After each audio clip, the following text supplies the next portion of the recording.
industry, or they gonna say, well, you're doing too much of this, or you're doing not enough of that. Man, it's cool. Why just the industry though? In the world is bigger than the industry. Because I'm in the industry, so because of that, like, if I was a plumber, then every day I would have an intimately close relationship with what's right, what's wrong, what's the good, the bad, and the ugly about the plumbing game. Because I do that every day. But since I rap every day. But people say, because you is a rapper, and I done seen people leave comments, are you jealous of the other rappers? That's a good question, bro. Because they making the money. Yeah, bro. That's what it is, bro. That's what it's been all these years, bro. I'm jealous, man. Keep it real, I'm jealous of all these rappers, man. I want to be able to rap about murder. I want to be able to rap about like selling dope. I'm so jealous, bro. Like it's like no, bro. You rap, I rap, Beehive rap. This is we all rap. Yeah. Beehive might be making the most money for what he doing. You feel like I need to be making more money than him because this is what I'm doing. You know what I'm saying? Why you feel like you supposed to be making more money when you just be who you is, you know what I'm saying? And if you doing it for God, the money shouldn't matter. Your message getting across. Right. So comparison is the thief of joy. So that's why I don't compare myself to nobody. I can't get mad at where that man's level of success is because I'm not looking at that as a reflection on me. That don't make me feel worse about myself. Mm-hmm. Like, I'm literally in a lane of my own. Don't try to compare me. They got shows. They had a show that I saw, a radio show. Matter of fact, I'm about to do their podcast in a little bit just to go on there and tell them, hey, don't do that with me no more. You heard me? They had Dee-1 versus Currency. And they played song for song, right? And they had people on the internet voting and rating, and then 8 people sitting at a round table. Which one is better? Man, it's that type of stuff that start having dudes have issues with each other. You heard me? Because they sitting there like, man, technically, the internet said your songs was hotter than mine, so now I feel away. Man, me and Currency grew up across the street from each other. Ain't no comparison. It's only congratulations. You know what I'm saying? It's only, man, your mama, my grandma, papa, your daddy, your sister, like, ain't they proud of us, bro? Look what we done did with ourselves. That's the world that try to compare people, bro. I don't do that. And I don't do it, and I don't think people understand how free you are when you stop comparing yourself to people. I don't care about being on nobody's list. So when I make somebody's list and I get Rapper of the Year or my album Loaded that's about to drop in a week, that's right. Man, it might debut at #1 in the world, bro, on the iTunes charts. Right now, in the pre-orders in the whole world, it's LL Cool J #1 and it's Dee-1 #2 in the whole world, bro. Speaking of LL, though, I mean, did you have choice words for L? You saw that? I don't know if you saw that interview. Yeah. And so LL did an interview, and they asked him about me and about my comments about hip hop and all that. Man, I'm trying to recruit LL Cool J, man. LL, man, I need you to come to this side, bro, because I seen what you said in the interview. I seen what you said, brother. I could tell you got a good heart, dog, and I know you agree with me. Hold on, good heart. No, I know you do. But I got a good heart. You got a good heart too. Okay, better word. LL, I know you agree with me in terms of my thoughts on hip hop, because in the interview he was like, well, I mean, he's not wrong, but he's not right. Ain't no such thing as he ain't wrong, but he ain't right. That's just like, he really ain't wrong, but if I say all the way that he is right, then that seemed like I'm turning my back on some of the people in this industry that I got friends with. He probably agree to disagree on some of the Well, I listened to him, and he said, he was like, well, if that brother feel that way about people, he need to make the music that he would like to hear. That's why I'm like, oh, LL, you never pressed play on a Dee-1 song before. Because if you did, you'll know I'm doing that already. But that's the thing, Dee-1. It seems like you want to convert all of the people to a Dee-1 fan, and since they are a Rick Ross fan, Jim Jones fan, you feel like they at the wrong fan base. You know what I'm saying? And that's just what it is. So it come off as you hater. Like I'm hating. What I love at Dee-1. What I love it. You could love somebody and you could hate how they using their talent. Nah, you hate they fans because they not your fans. Oh no, I don't, bro. Here's the thing, bro. How do I say this, bro? How, like this I always got like sharp brain, sharp answers for interviews. When it come to this part, all I'm gonna say is this: I'm popular and I'm financially free.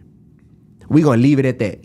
But you don't have them fans that they have. Bro, I think you want those people. Bro. You know. Bro, if I got 655,000 Instagram followers. Lord have mercy. That is more people than I know what to do with already. Cause that now means we know them Instagram followers are ghosts. Some of them, some or maybe 2,000 of them is because you spam ain't about to bots. have 650,000 people at your concert. Correct. So what I'm saying is, when you see a lot of people commenting on people who's supposed to be worldly more than yours, it makes you feel some type of way, bro. And It I can really tell don't, bro. the It way really how you don't, bro. respond and react towards a Rick Ross and a Jim Jones is the reason how they gave you the. See, some people be like, man, that Dee-1, man, I ain't about to like. I'd be like, man, that's my bro. I ain't about Dee-1. Cause man, you could talk all day and disagree to agree, agree to disagree. But some people will be like, man, Dee-1, man, got me fucked up. I'm about to slam his ass. You know what I'm saying? Cause everybody not there. And I feel like sometimes you be wanting they fan base, bro, to come over to you. Bro. Are you trying to convert hip hop to D1? To D1 fans, nah, bro. Nah. Like this ain't about me at this point. I am trying to convert them over to saying like, yo, I want to make God proud in everything I do and honor God first. So that means if that means making different type of music or listening to different type of music because of what that puts into my spirit, then of course that's what I want to do. But this does not revolve around me, bro. Like at all. And that might be hard for a person to understand because we so used to everybody just they trying to get them at the end of the day. I'm trying to get me, bro. I got me, bro. Like that's what I'm saying. Like, and see, this why we not used to it, Turk, is because we used to seeing people that are billionaires or that are 100 millionaires that still chasing the bag, right? Like they still infatuated with the bag. And it's like, they not free. They still slaves. My thing is like, bro, I'm never gonna say that I don't want to have more fans or get more money or whatever, but it does get to a point to where it's like, bro, I'm literally not chasing that stuff if the chase requires me to slap my God in the face. I'm not, bro, and that's a hard concept for people. How can you say a person is slapping? I know I ain't slapping God in the face. I believe in God. That's harsh language when I say that. You know but I say this. So and that's where I feel like you wrong at because you know what I'm saying, man.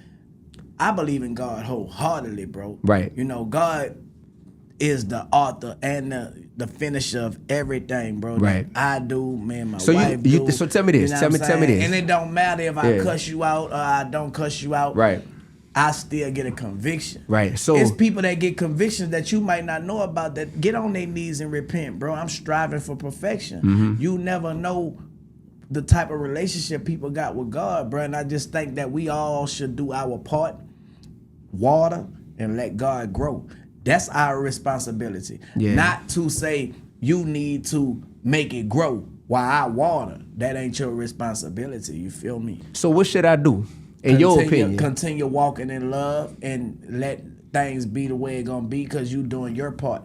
Continue showing your love, which is God. So long as people seeing the God in you and you not seeming like you better than other people, then people won't hate you. Yeah, bro. You know So if that dog, nobody don't hate me, bro. Yes, they do. Some of them do. They don't hate me, bro. Shit, Jim Jones wanted to slam you. Jim Jones, nah, bro. Me and Jim Jones gonna be best friends. Watch. That's your fate. But at the end of the day, when it all came across social media, Jim Jones wanted to do you like he did the dude on the escalator, man. In the airport. And you saw what he did in the airport. So hey. If Jim Jones would to see you right now, you never know how it'll be.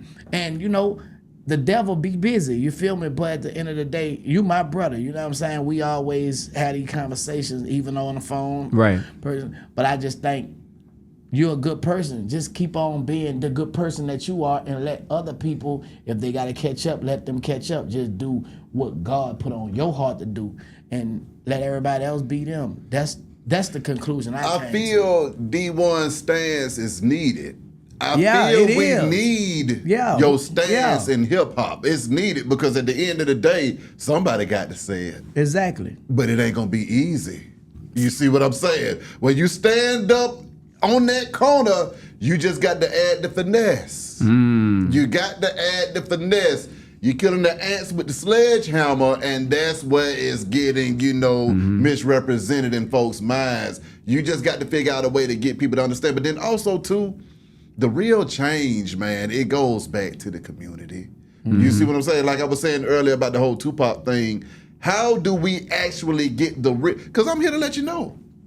If ain't nobody dying in the neighborhoods, ain't nobody rapping about that. That's facts. You see what I'm saying? If we all getting money if everybody's employed in the neighborhood, ain't nobody rapping about that. If mama and daddy is raising the kids together, ain't nobody rapping like that. You see what I'm saying? So what do we do to really get back into the community to pull folks together? Because that's really ground zero to me. If we can change the community, the music will be an offshoot of what you're seeing in the community.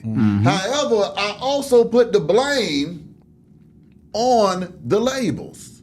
Because from what I understand and what I see, that death sells. And see, now they have monetized the death of young black men. So now when you're coming up in the culture of death and poverty in the ghetto, and you see somebody that's killing somebody go and make $1 million right quick, rapping about killing somebody, and they are living having the time of their life, being ghetto and in the hood, you're gonna be like, okay, the same way we glorified rappers and basketball players when we was growing up, if that's what you said, okay, that's how you do it. You got to go kill somebody, and then you do this, and then you're going to make the money. Thank you. But the money is not coming from the people. It's coming from folks that don't look like the folks in the culture. You're right. So we got. So how do we check that? Because we got the 3 C's inside of hip hop. I teach this in my college class. You got creators, consumers, and commissioners. Ooh. Right? I'm with you. There's no industry without creators and consumers. If labels existed by themselves, there would be no industry. We have the most power as the creators and the consumers to where we can make the commissioners have to adapt to what trends we set. So that's why I speak to artists and I speak to fans, because it's like, listen, if we could get on the same page about what's something we different. don't have that power, because if that was the case, you would be making millions of dollars. They would say, Dee-1, we like what you creating. Here go millions of dollars to continue to create that to make the situation better for everybody else. Well, the commissioners don't give a damn about the people that's dying. So they're like, okay, we're going to give you this money to fill these jail cells that the commissioners are also invested in at the same time. So the consumers got to be on the same page as the creators. So you can't criticize them if you want them to be on the same page. You can't make them feel less than you if you want them to be on the same page. You got to come to a common ground to let them know that, look, I'm on your side. I understand you, but put that but in there. Don't just act like you don't understand them. You know what I'm saying? Because we'll never get an overstanding. And that's where it comes. That's where the problem come in. That we won't see the enemy, the real enemy. So what one person calls criticizing, another person calls, man, you just articulating your stance on things. Like, I don't think people feel like I'm criticizing fans and criticizing rappers as much as it's like, D, you speaking some uncomfortable truths.